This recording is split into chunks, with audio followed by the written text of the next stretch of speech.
छत्रपती संभाजी महाराज की, भारत माता की।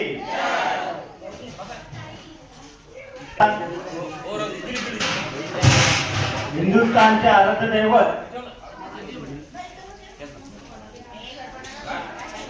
आणि या महाराष्ट्राची माती ज्यांच्या पावलांनी पावन आणि पवित्र झाली त्या छत्रपती शिवाजी महाराजांना सर्वप्रथमतः मानाचा मुद्रा करून उपस्थित या ठिकाणी जमलेल्या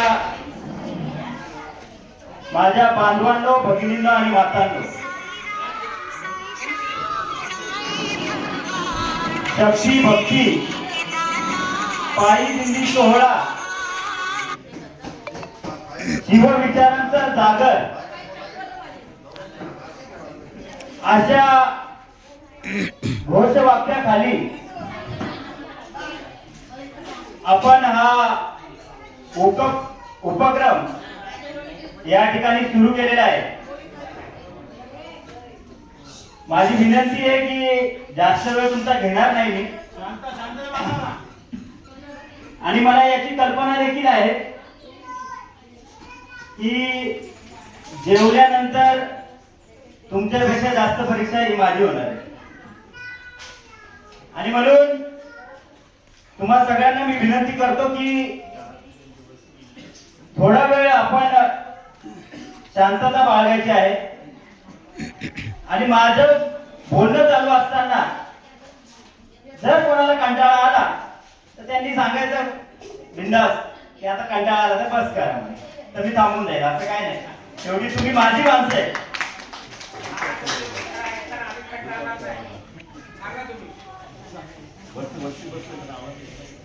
आणि वरती देखील माझ्या काही माय मावल्या बसलेल्या आहेत, तर त्यांना देखील मी विनंती करतोय की त्यांनी देखील खाली यायचं आहे आणि शिवाजी महाराजांच्या विचारांचा जो काही जागर या ठिकाणी होत आहे तो आपण ऐकायचा आहे।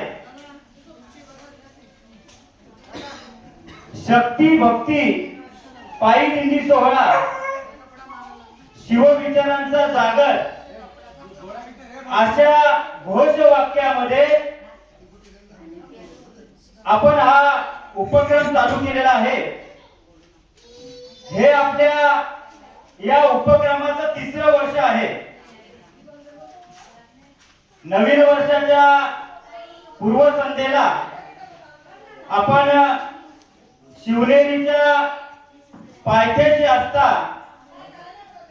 आणि नवीन वर्षाच्या सुरुवातीला म्हणजे 1 तारखेला आपण छत्रपती शिवाजी महाराजांचा ज्या ठिकाणी जन्म झाला त्या जन्म ठिकाणाचं दर्शन घेऊन शिवाजी महाराजांचा जिथे जन्म झाला त्या मातीला आपल्या कपाळी लावून आपण नवीन वर्षाची सुरुवात करता, आणि स्वतःसाठी जगता जगता आपण समाजासाठी देखील जगण्याचा प्रयत्न करता।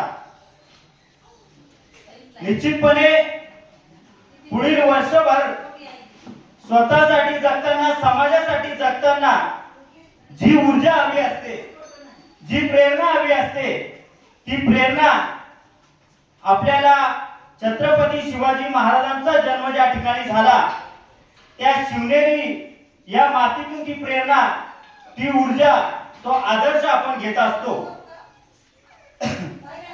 निश्चितपणे शक्ती भक्ती हे 2 शब्द आपण त्या ठिकाणी घेतलेले आहेत, आणि मी बॅनर आपला पाहिला तर त्याच्यावर संत तुकाराम महाराजांचा फोटो आहे आणि छत्रपती शिवाजी महाराजांचा फोटो आहे। तर मी त्या दोघांवरच बोलण्याचा प्रयत्न करेन। आपण जेव्हा शक्ती हा शब्द वापरतो तर शक्ती म्हणजे बल, शक्ती याचा अर्थ जे शौर्याशी निगडित आहे, जे संघर्षाशी निगडित आहे, जे पराक्रमाशी निगडित आहे, असा तो शक्तीचा अर्थ आपण गृहीत धरलेला आहे किंवा आपल्याला तो अभिप्रेत आहे। आणि शक्ती ही प्रत्येकामध्ये असली पाहिजे. कारण की ज्या माणसामध्ये शौर्य गाजवण्याची, पराक्रम करण्याची महत्वाकांक्षा आणि धाडसी वृत्ती जर नसेल तर मग त्या माणसाच्या माणूसपणाला काही अर्थ आहे असं मला वाटत नाही. आणि या अर्थाने ही शक्ती फार महत्वाची आहे. आणि भक्ती या शब्दाचा अर्थ आपल्याला जो सर्वांना अभिप्रेत आहे, ती भक्ती ही अंध भक्ती नसून ती उघड्या डोळ्यांनी केली जाणारी भक्ती आहे आणि समाजाचे डोळे उघडणारी ती भक्ती आहे. जी भक्ती संत तुकाराम महाराजांनी आपल्याला शिकवली. आणि ही भक्ती जी आहे ती वारकऱ्यांमधली भक्ती आहे, वारकऱ्यांची ती भक्ती आहे. आणि या भक्तीचा शक्तीशी जेव्हा मिलन होतं, भक्तीचा जेव्हा शक्तीशी संगम होतो, तेव्हा एक चांगलं राज्य हे त्या ठिकाणी उदयास येत असतं. निश्चितपणे या देशामध्ये ज्या ज्या वेळेस सांस्कृतिक क्रांती झाली, या देशामध्ये ज्या ज्या वेळेस सांस्कृतिक क्रांती झाली, त्या त्या वेळेस एक नवीन लोकहित असणारी लोककल्याणकारी सत्ता ही या देशाने बघितलेली आहे. बौद्धाच्या सांस्कृतिक क्रांतीनंतर मौर्य साम्राज्य हे उदयास आलं. गुरु नानकाच्या सांस्कृतिक कार्यानंतर गुरु गोविंद सिंगांचं राज्य त्या ठिकाणी निर्माण झालं. आणि संत तुकाराम महाराज असतील, संत नामदेव असतील, संत एकनाथ असतील किंवा ज्ञानेश्वर माऊली असतील, यांच्या सांस्कृतिक क्रांतीनंतर आपल्या छत्रपती शिवाजी महाराजांचा उदय झालेला आहे. सांस्कृतिक क्रांती कशाला म्हणायचे, तर या देशामध्ये पूर्वी वेद आणि वेदांचा अभ्यास करण्याचा, वेद पठण करण्याचा, वेद ऐकण्याचा हक्क हा फक्त एका विशिष्ट जातीला होता. आणि त्या वेदांच्या आधारे मनुसारख्या काही विकृत माणसांनी या देशामध्ये 4 वर्ण निर्माण केले. 4 वर्ण कोणते होते? ब्राह्मण, क्षत्रिय, वैश्य आणि शूद्र. एका माणसाला 4 वर्णामध्ये विभागलं गेलं आणि 4 वर्णांच्या माणसाला 6,500 जातींमध्ये विभागलं गेलं. आणि हा विभागलेला माणूस, हा भंगलेला माणूस, हा दुभंगलेला माणूस, या माणसाला पुन्हा अभंग करण्याचं जर काम कोणी केलं असेल तर ते वारकरी संप्रदायाने केलेले आहे. आणि म्हणून त्यातून ते अभंग आलेला आहे. आणि या अभंगाने जी माणसं विखुरली गेलेली होती, जी माणसं भंगलेली होती, त्या माणसांना एकत्रित करण्याचं काम या सांस्कृतिक क्रांतीने केलेलं आहे. हजारो वर्ष या देशावर परकीयांची आक्रमण जी झाली ती याचमुळे झाली, कारण की इथला माणूस हा एकवटलेला नव्हता, एक जीव झालेला नव्हता. आणि म्हणून परकीयांनी आपल्यावर आक्रमण केली आणि परकीयांनी आपल्यावर राज्य केलं. आणि म्हणून या देशामध्ये सांस्कृतिक क्रांती जर कोणी केली असेल आणि त्यामध्ये सिंहाचा वाटा जर कोणाचा असेल तर तो जगद्गुरु संत तुकाराम महाराजांचा होता. आणि संत तुकाराम महाराज असं म्हणतात की सत्य असत्याची मन केले ग्वाही, मानिले नाही बहुमता. जग काय बोलते, लोक काय बोलतात, ते परंपरा काय सांगते, यापेक्षा जे विज्ञानाच्या कसोटीवर उतरलेले, जे मानवतेच्या कसोटीवर उतरलेले, जे खऱ्याच्या कसोटीवर उतरलेले, ते सत्य आम्ही स्वीकारलेले.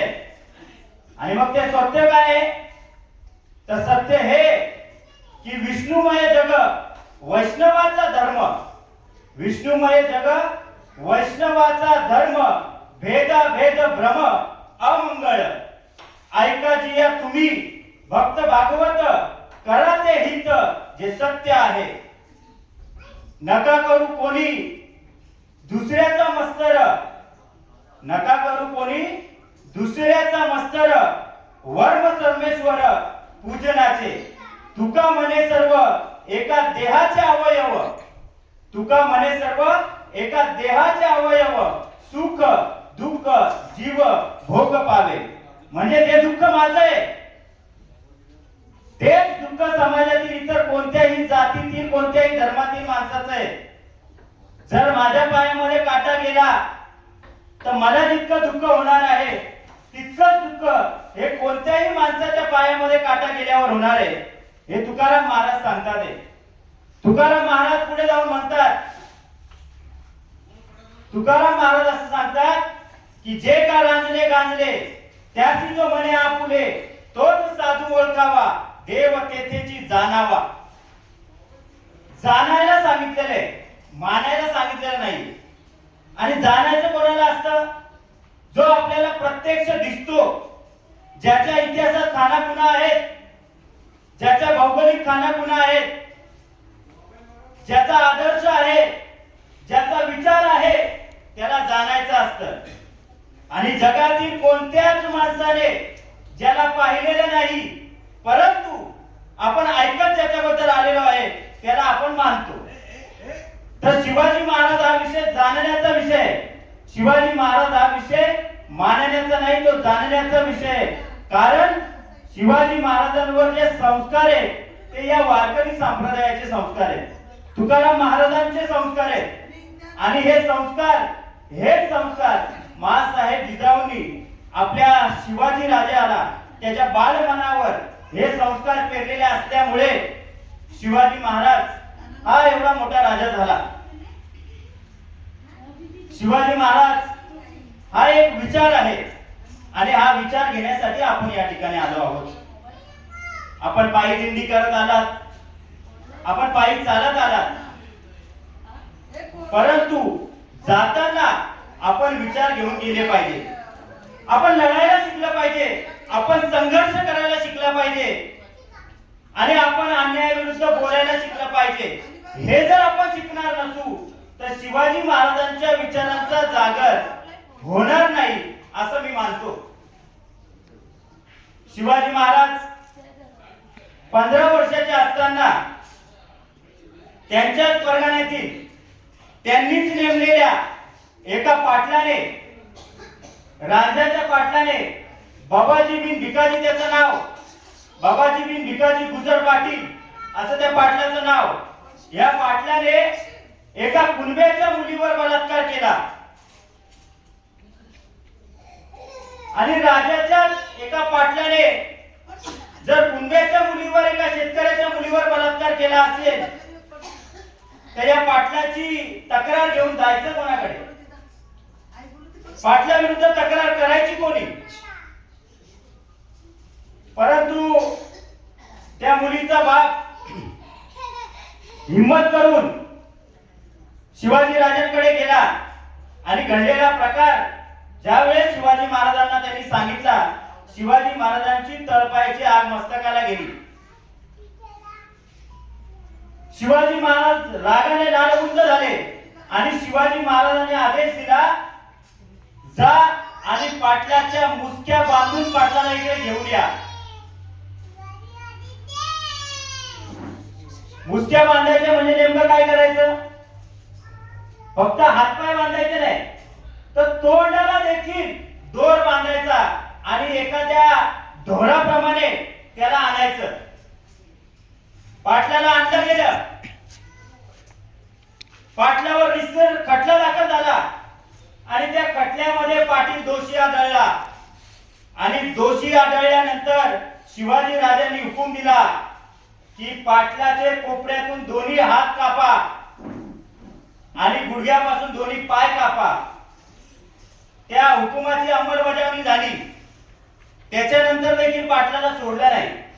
पाटलाला गाढवावर बसवलं आणि गाढवावर बसवल्यानंतर पंचक्रोशीतून त्याची दिंड काढली, त्याची वरात काढली. तेव्हा तमाम महिलांच्या मनामध्ये एक भावना तयार झाली की आजपर्यंत आमची आबरू घेतली जात होती, आजपर्यंत आमच्या इब्रतीचे दिंडवले निघत होते, परंतु एक राजा असा जन्माला आलाय जो आमच्या इब्रतीची काळजी घेतो. काळजी घेणारा राजा आहे, महिलांची काळजी घेणारा राजा, शेतकऱ्यांची काळजी घेणारा राजा, कामगारांची काळजी घेणारा राजा, वंचित, दलित, पीडित, शेतकरी, शेतमजूर, कामकरी, कष्टकरी या सर्वांची काळजी घेणारा हा राजा आहे. शेतकऱ्याची काळजी घेणारा हा राजा आहे. शिवाजी महाराजांनी त्यांच्या सरदारांना हुकूम दिलेले की शेतकऱ्याच्या भाजीच्या देठालाही धक्का लागता कामा नये, असा हुकूम शिवाजी महाराजांनी आपल्या सरदारांना दिलेला होता. शिवाजी महाराजांचं पत्र आहे की ज्या वेळेस युद्धाचा परिस्थिती असेल त्यावेळेस शेतकऱ्याच्या पिकाची काळजी घ्या. मायेच्या पोटाने पोराप्रमाणे वाढवलेलं पीक, त्या पिकातून घोडी दवडली जातात आणि त्यामुळे त्या शेतकऱ्याचं नुकसान होतं. आणि म्हणून तुम्ही असं नुकसान करू नका.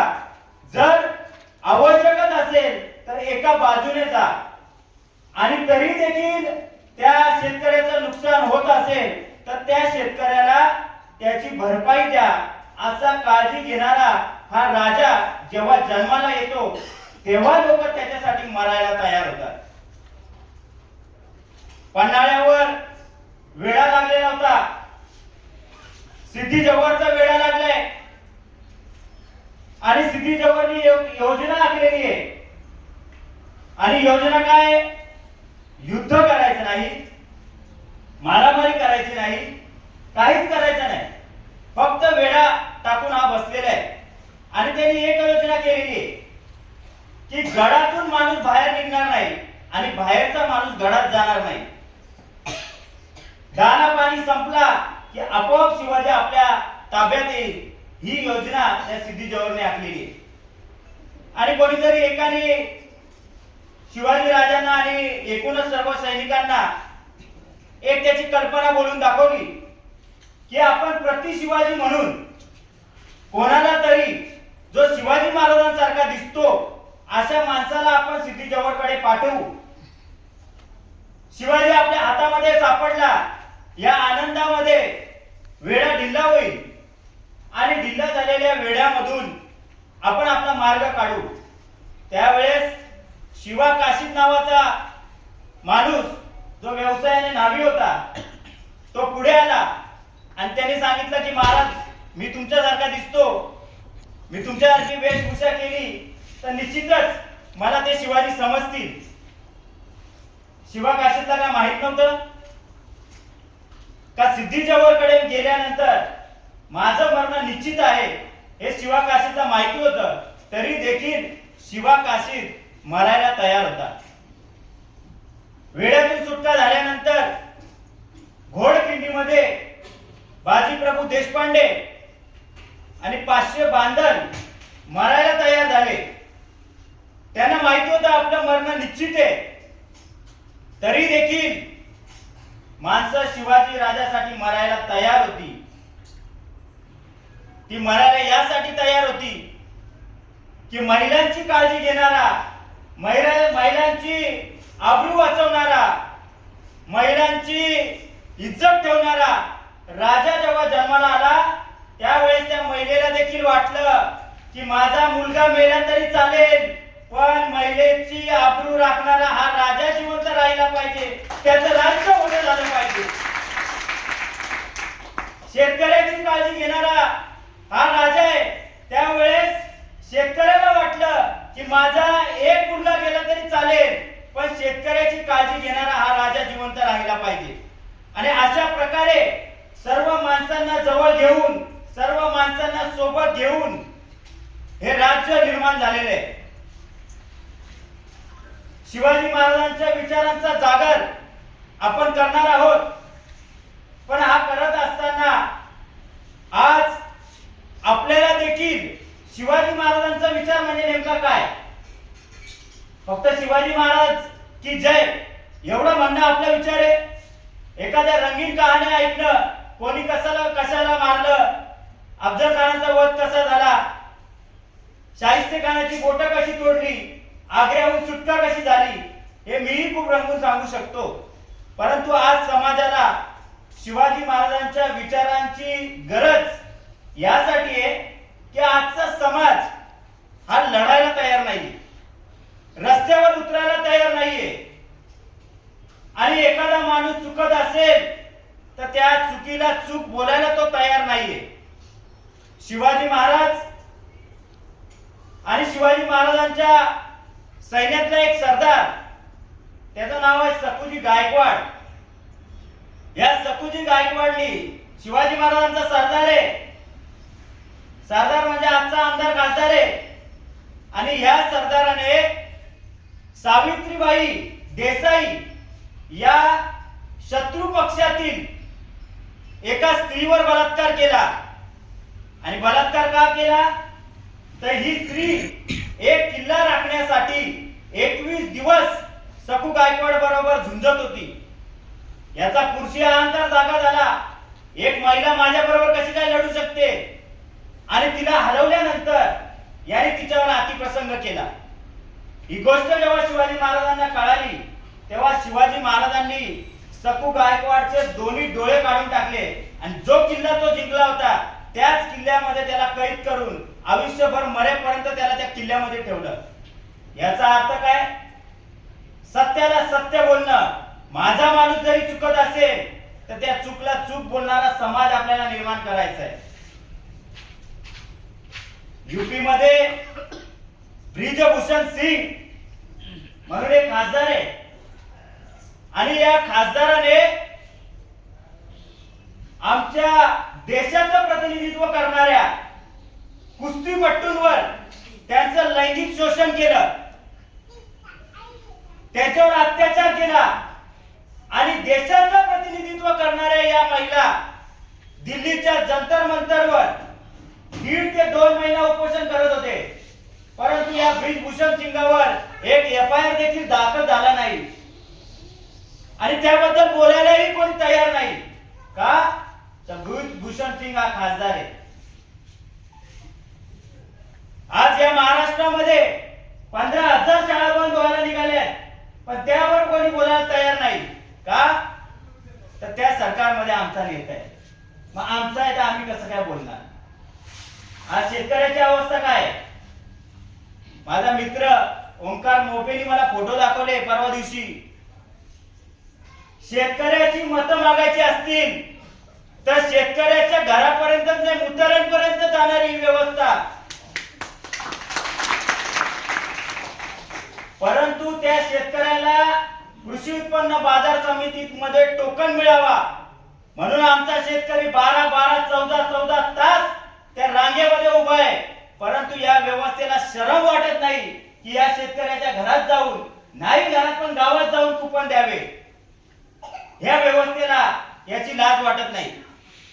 आणि त्यावेळेस शिवाजी महाराजांचा विचार आपण जर त्याचा जागर करणार असू तर आपलं कर्तव्य हे की ज्या ज्या ठिकाणी अन्याय दिसेल, ज्या ज्या ठिकाणी शोषण दिसेल त्या त्या ठिकाणी छत्रपती शिवाजी महाराज की जय बोलून तुमची लाद ही पडलीच पाहिजे. तर हे शिवविचारांचा जागर करण्यामध्ये अर्थ आहे. नाहीतर घराच्या बाजूला आपल्या एखाद्या गरीबावर अन्याय चालू आहे परंतु आम्ही त्याच्यामध्ये पडायचं नाही. आम्ही आमची कातडी वाचून ठेवायची आणि तरी आम्ही छत्रपती शिवाजी महाराज की जय म्हणायचं. ते शिवाजी महाराजांना मान्य आहे.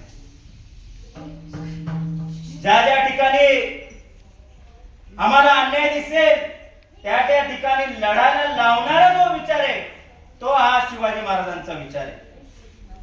रस्त्यावरची आंदोलन करायला लावणारा जो विचार आहे तो हा शिवाजी महाराजांचा विचार आहे.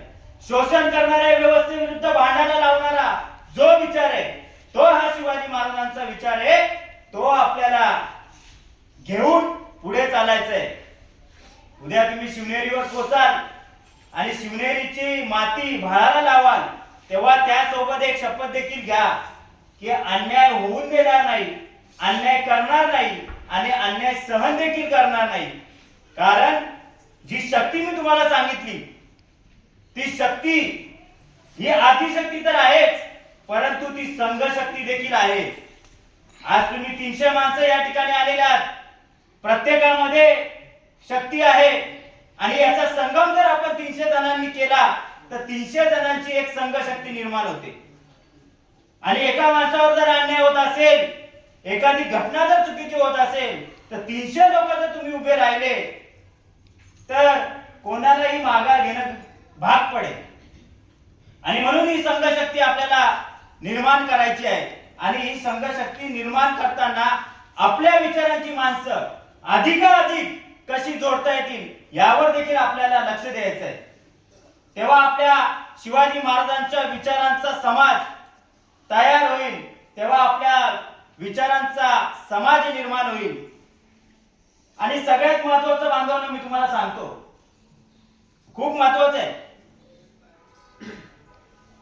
आजकाल अनेक खोट्या बातम्या, खोटा इतिहास हा व्हॉट्सअपच्या माध्यमातून फिरत असतो.